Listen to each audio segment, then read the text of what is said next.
Question 1, core 1 bronze. Let's press pause. Let's write these 4 parts down. Part A. Let's get a piece of paper and a pen and press play when you're ready. So in this question, we're talking about metrics and more specifically length. So before we do this question, you need to be an expert in these measurements over here. If we draw a little box here and we write this down, this won't be in any formal booklet, but it should state these measurements for length. So first of all, 1 centimeter equals 10 millimeters. Secondly, 1 meter, M for meter, is 100 centimeters. And thirdly, 1 kilometer equals 1,000 meters. These go up, as you can see, in 10, 100, 1,000. So adding a 0 each time we go down. That's how I remember this personally. Anyway, let's do the questions now from this piece of information. So 550 millimeters, 10 millimeters is 1 centimeter. You've got to simply divide this by 10. It's 55 is the answer.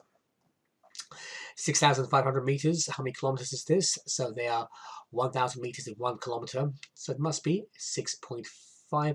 Again, you divide it by 1,000. This one's a bit tricky. It's the other way around over here. So they are 1,000 meters in 1 kilometer. So let's times this by 1,000. We can do this little thing over here if you want to. The leapfrog, I call it 1, 2, 3. Dot or decimal goes after the 7, 57 meters. 0.87 meters in millimeters. So this is a bit tricky. So basically, let's go to this. Let's show you how we do this over here. So 0.87 meters.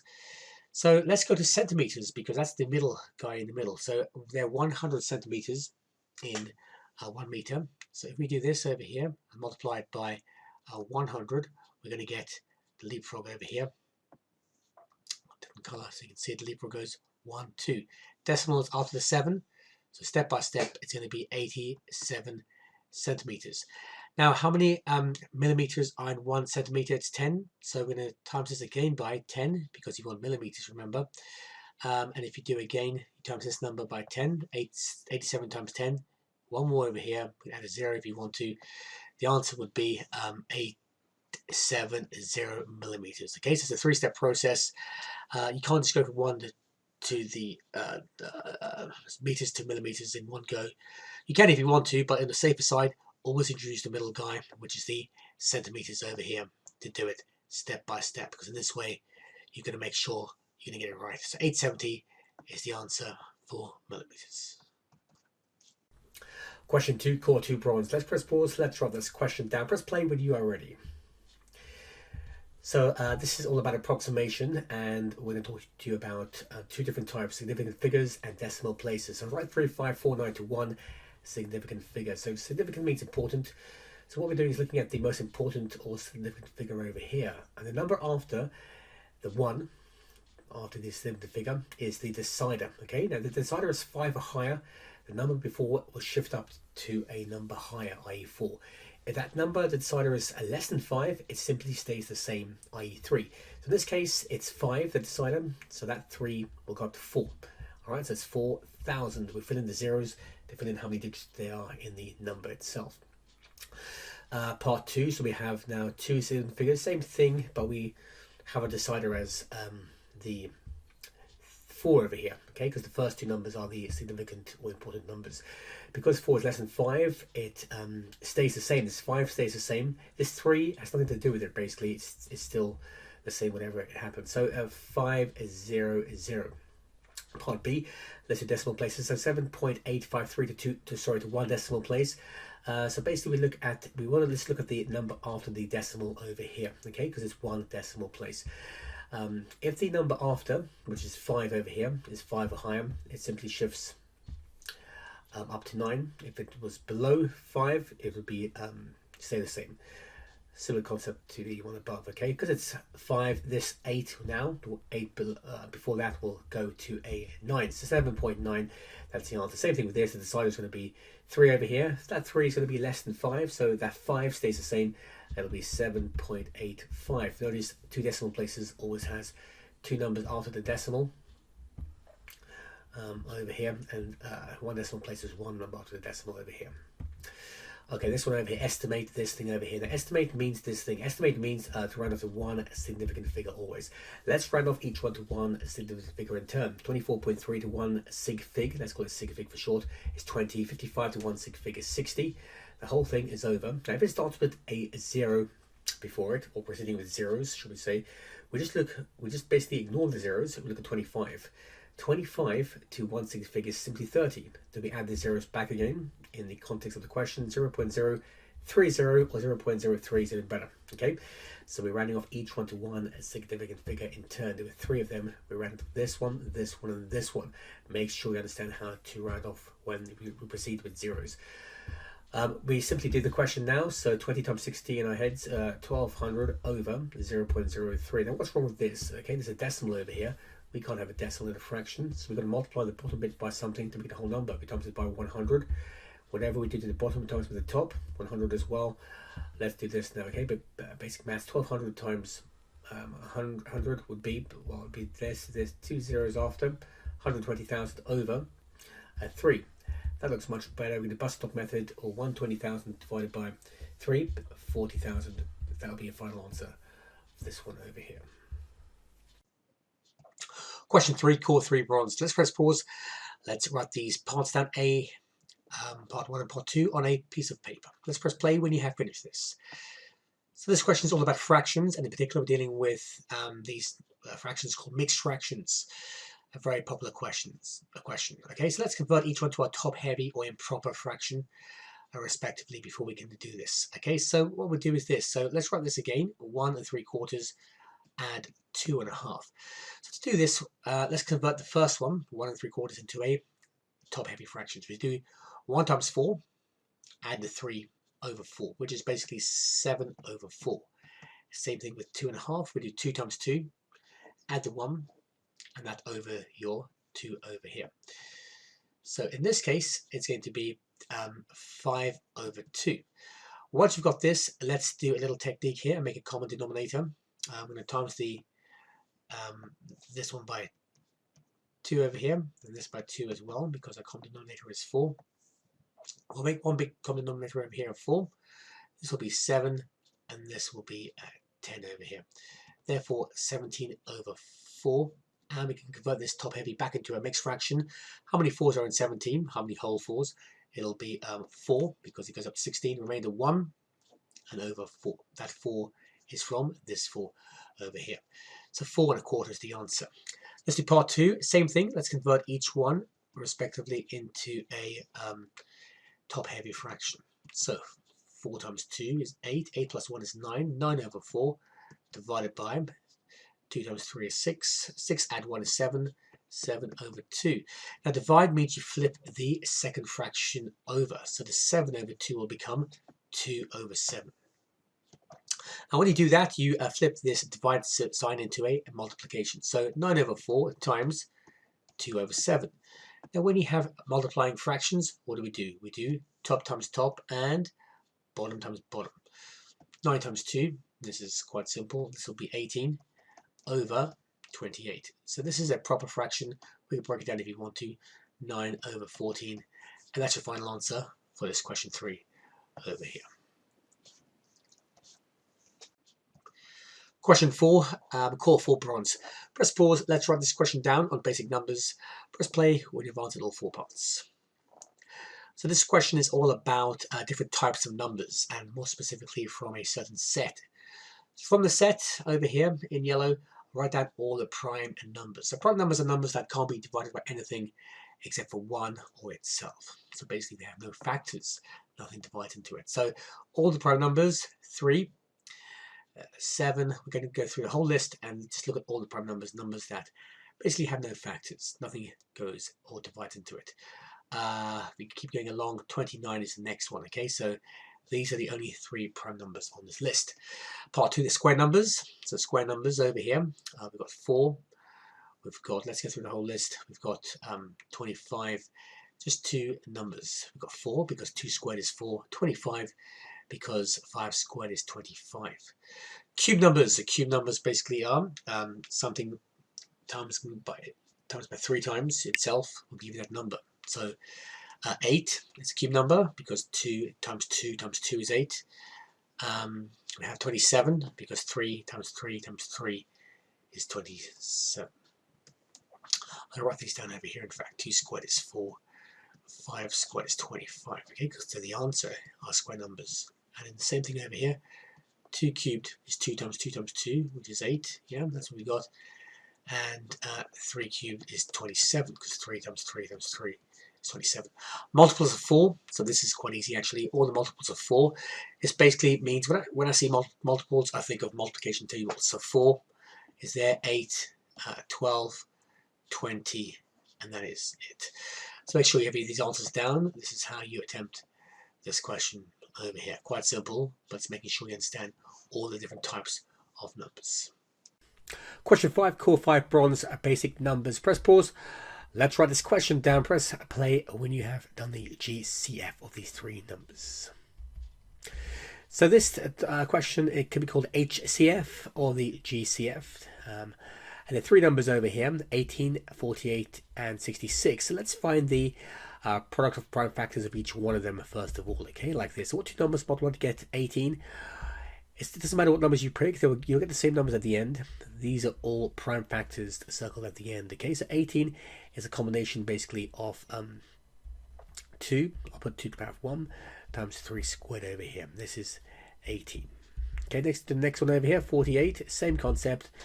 I try to pick the highest factors first, okay? So I have less work or layers to do at the end. 3 and 2. Prime factors. Let's pick 4 and 2 over here, and 2 and 2 as well. So 48. How many 2's do we have? 1, 2, 3, 4. We have 2. 1, 2, 3, 4. So we have 4. 2 to the power of 4 times 3 to the power of 1. And the last one, 66. Let's do the same thing for this. So we have 6 times 11. We have 2 and 3. Let's circle those. And this will be, well, this is actually a prime factor. All right, so there we have it.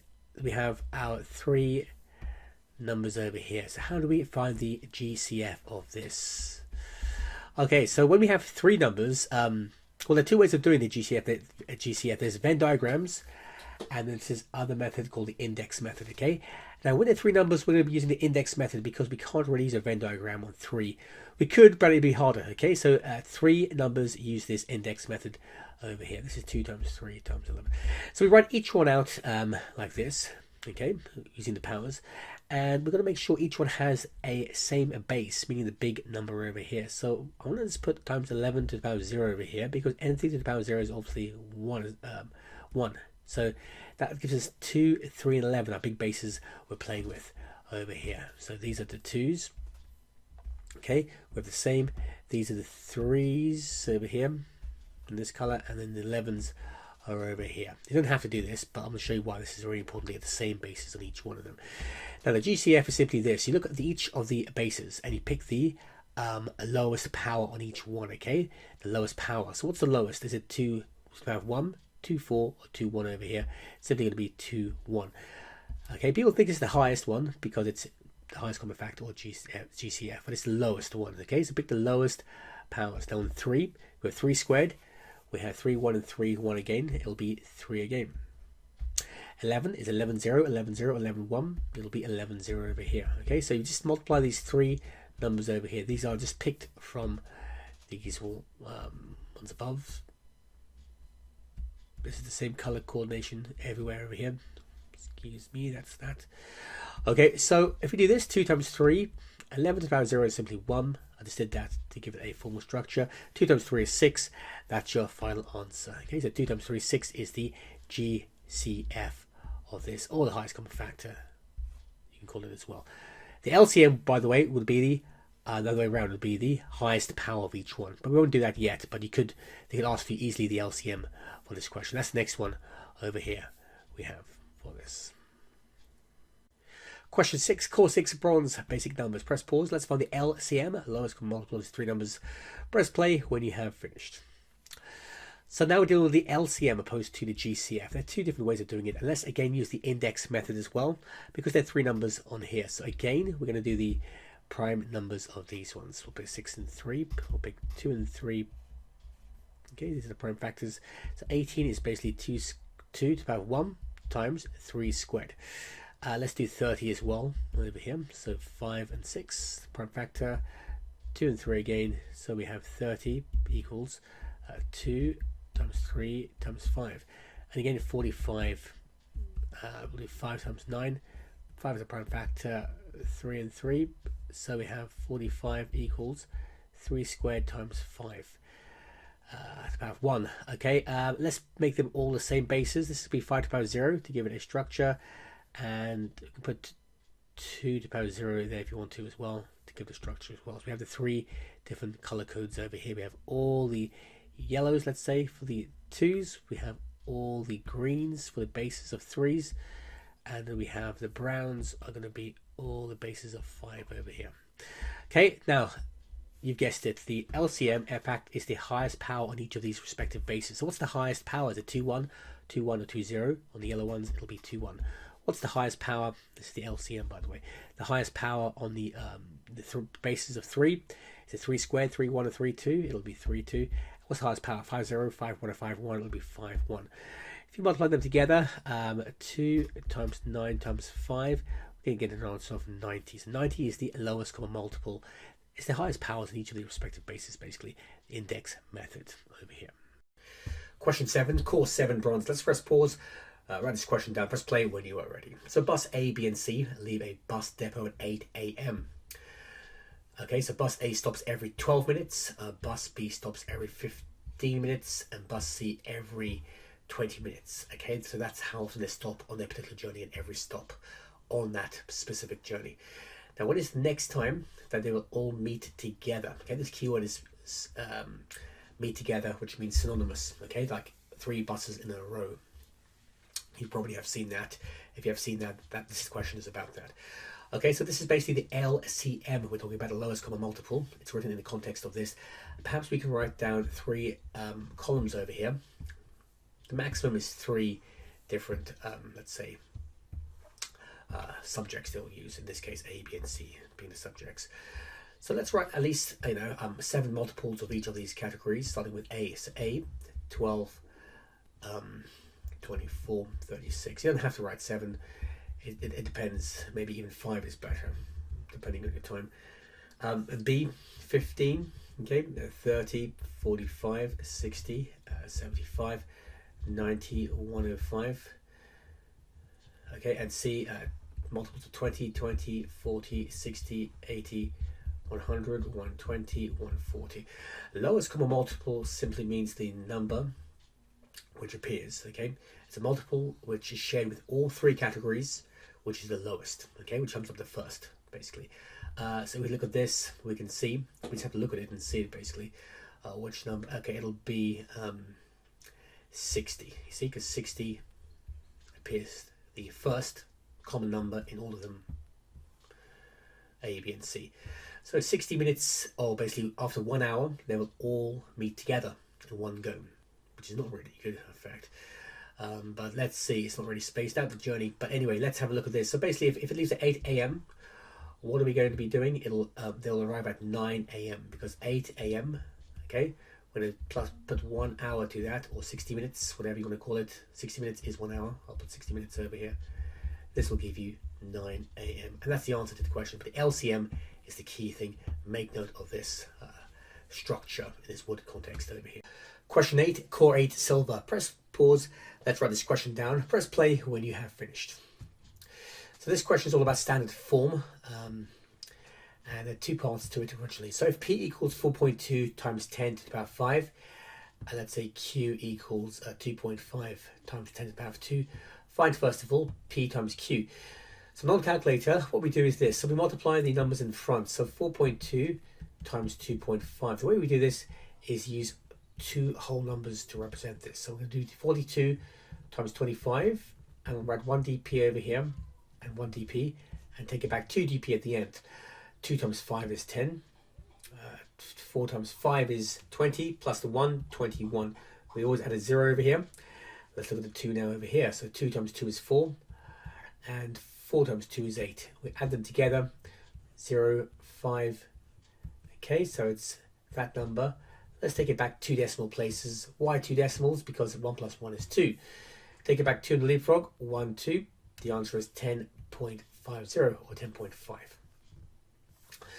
Okay, so basically it's 10.5 times 10 to the power of, let's say, 7. Now this is in standard form. By the way, we got 7 by adding the 5 and the 2. This is in standard form. Why? Because this number is a double digit. So to do this, we've got to make this a single digit. So it's 1.05. Okay, so this goes back 1. This is called the seesaw effect because this has to be a single digit. If this goes back 1, this has to go forward by 1. Why is it called a seesaw? One goes back, one goes forward.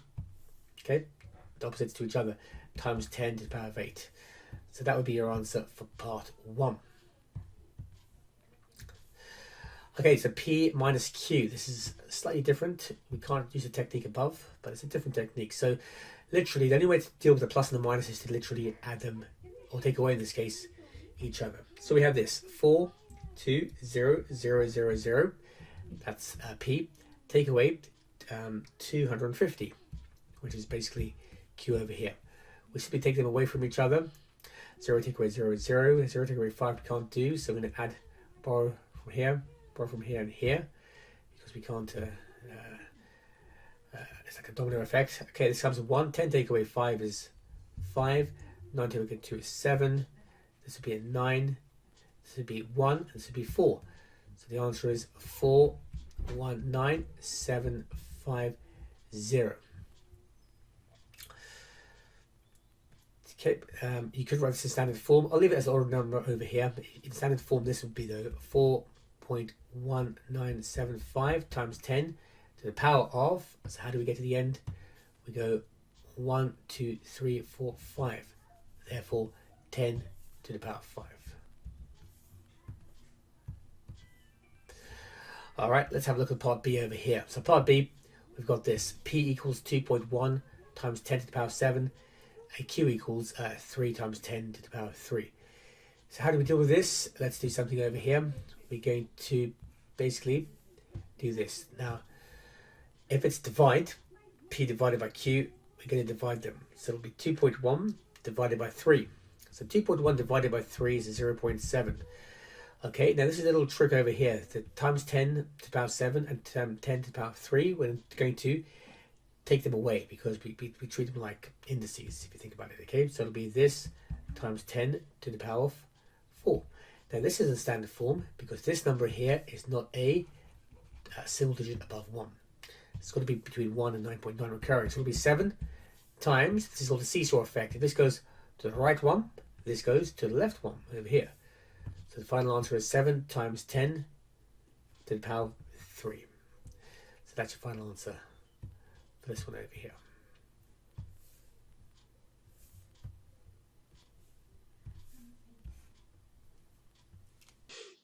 Question 9, core 9 silver. Press pause. Let's write this question down in basic numbers on a piece of paper. Press play when you have got the answers. So here we have two parts. So part A is this. So Edward buys 3 litres of water. His cup can take a maximum capacity of 200 millimeters. How many days will it take him to finish all the water? Okay, so basically we should know this, that 1 litre comprises of 1,000 milliliters. Okay, that's a fact. You should know this without any formula booklet. So it's quite easy once you understand this, because therefore 3 litres is the same as 3,000 milliliters. We do like for like. Like for like means the same units here, milliliters and milliliters. So the question basically becomes how many 200s are in 3,000? 3,000 over 200. So we could just do one pair of zeros, knock those off, and knock these two off as well. And we have 30 over 2, which is therefore 15 cups, which is the answer for this one. So it's not that difficult, it's just putting like for like. Okay, part 2. So this one, a school's minibus has a maximum capacity of 30 pupils. A school has 440 pupils, so how many minibuses will it need? So basically it's divide. Let's do 30 into 440. Okay, so 440. We can do it like this if you want to. The bus stop method, it doesn't make a difference how we do it. This is the same thing as saying 3 into 44. So how many 3s are in 4? It's 1, remainder 1. How many 3s are in 14? It's 4, remainder 2. So obviously we can't have people just waiting outside the bus. We need to have enough buses, and it doesn't matter if we have spaces free on the bus. We need to have all the people taken. So we need, therefore, something above 14. We need 15 minibuses. So again is 15 actually, parts A and B. So that's your answer for this one. Question 10, call 10 silver. Press pause. Let's write this question down on fractions and percentages. Press play when you're ready. Samuel's maths exam paper has a total of 120 marks available. So out of this, let's say 25% is geometry, 60% is algebra, the remainder percentage is statistics. All right, so the question is basically what mark allocation is for statistics. So let's break this down, chunk it up. Okay, so we've got, so 120 marks are available altogether. So let's do geometry first, 25%. So 25% of 120, it's up to you how you do this, but you can do it a different way. A quarter, okay, can be represented as 25%. A quarter of 120 is 30. So I'll write G for geometry, and this is 30 marks over here. Okay, algebra.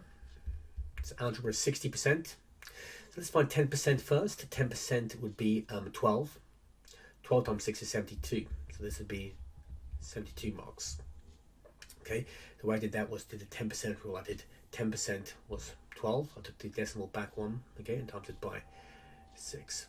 And so therefore, what is the mark allocation for statistics? So let's just say, what do we have so far? We've got 30 plus 72. If we add that together, we get 102 marks. So basically 120 take away 102. That would be a final answer for this one.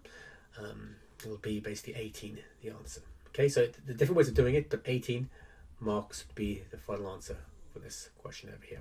Part B, Jessica has 45,000 shillings.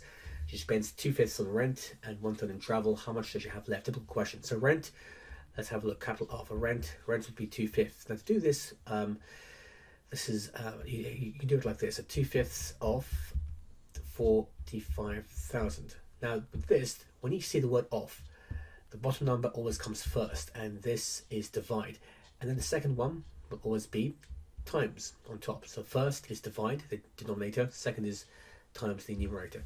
So how many 5s? It's going to be 45,000. So you can do the bus stop method on this. 5 to the 45,000. So how many 5s? In 45 will be 9, so it'll be 9,000. And then what we do 9,000 times 2. Okay, 9,000 times 2 will be 18,000. So 18,000 is basically her rent. Okay, so this is the first bit of this. 18,000 is how much she spends on rent on this. Secondly, 1/3 on travel. So T for travel, same concept, 1/3 off 45,000. So we divide the bottom first of all, and then we'll do the times on top. Okay, so we divide this. How many 3s in 45,000? You can do the bus stop method, or we can just see this in fact over here to make it quicker. It'll be 15,000. 15,000 times 1, that's the numerator, it'll simply be 15,000 pounds. Not pounds, sorry, shillings. So this is how we do this. How much does you have left? 18,000 plus 15,000 is 33,000 shillings. 45,000 take away 33,000 would be 12,000 shillings over here on the left. Okay, so just make sure you understand that last bit. I haven't written it down, but it's quite self-explanatory. 12,000 shillings, the final answer, how much Jessica has left after these two expenses. Question 6, core 6, silver. Press pause. Let's write this question down on a Venn diagram. Slightly harder this time, silver. Press play when you're ready. So we have basically two sets here, A and B. A is a set of multiples of 3.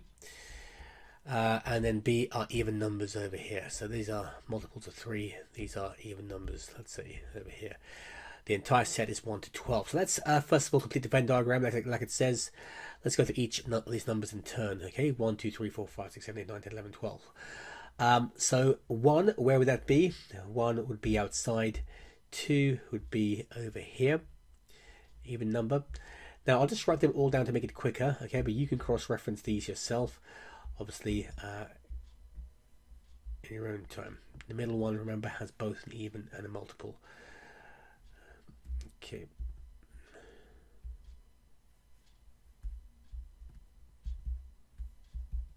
Okay, there's the 12 numbers. Always go from start to finish. It's always a good idea to do that, okay, as we've done over here. So that's how you do part A over here. Quite simple, if you ask me. Now this is where you actually apply it. So A intersection B means A and B. Some numbers, write down the numbers. This is not probability, it's just writing down the numbers, okay? So this would be, it's the same thing as saying this, A and this. Okay, so basically, this would be the middle bit over here, 6, 12, okay? A intersection B.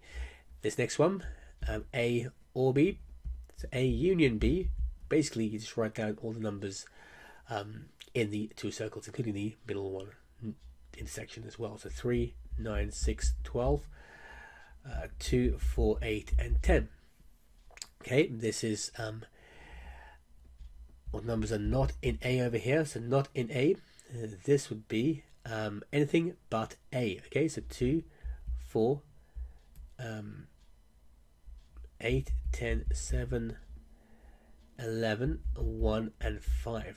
Okay, next one. How many numbers are not in A, but also they have to be in B as well? Okay, so this would be 2, 4, 8, and 10. Next one's a bit trickier over here. So this one's A, not in A or B. So for this one, you're going to draw each one separately and then see where they overlap. The keyword is overlap. So really, roughly over here, if I just draw this and show you everything that is not in A, this is what I want basically. Okay, so if I did this over here, we've got two circles, this and this. Everything not in A would be over here. Let's say the green bit. Okay, so I want this green bit over here. I want everything in this green bit not in A. Alright, so let's call this not in A over here. And this now I want everything in B. So the same concept, I'm going to do the same thing, but shading the green bit, everything that is going to be in B only. So this is what I want over here. I want to have only the B over here. So I just want, whoops, getting too excited there. Think about this. Okay, so I just want this one over here. I just only want B, which is this. Now the key thing is overlap. Okay, when it's the word or union is overlap. Where do they overlap? How can we now interpret both of these? It'll be this. Okay, so basically it's a mixture of both of them together. It'll be these ones over here. So again, if we draw them really quickly over here, we can see that the areas that overlap in both, that inclusive of both and overlap, would be these areas over here. We can go underneath here as well and go to that one too. Okay, so that's where you overlap both of them. If you just count all the numbers inside those, we're going to get these ones over here. So we're going to get 1, 5, 6, 12, 2, 4, 8, 10, 7, and 11. Okay, that's everything apart from 3 and 9 basically. Okay, so those are the answer for that one. Now G, now this one, when you see a double well, it's not in A and not in B, this is the formula for this. Okay, it's 1 take away N, not in A or not in B. It's simply the opposite to this. Okay, this is how we simply just work out this formula over here. So this would be simply 1 not in that. It'd be 1, 5, 7, and 11. Okay, everything outside. And this one, if it's not in A union B, it'd be 1 take away and not the opposite way around. This one over here. Again, this is the opposite of this over here. So basically, this would be 3, 9, 6, 12, 2, 4, 8, and 10. So these last two are slightly hard if you ask me. G and H, they're probably gold levels actually. The rest of it, and probably F as well, is a bit tricky. But A to E, definitely silver level. You should be hitting those answers on this Venn diagram question over here.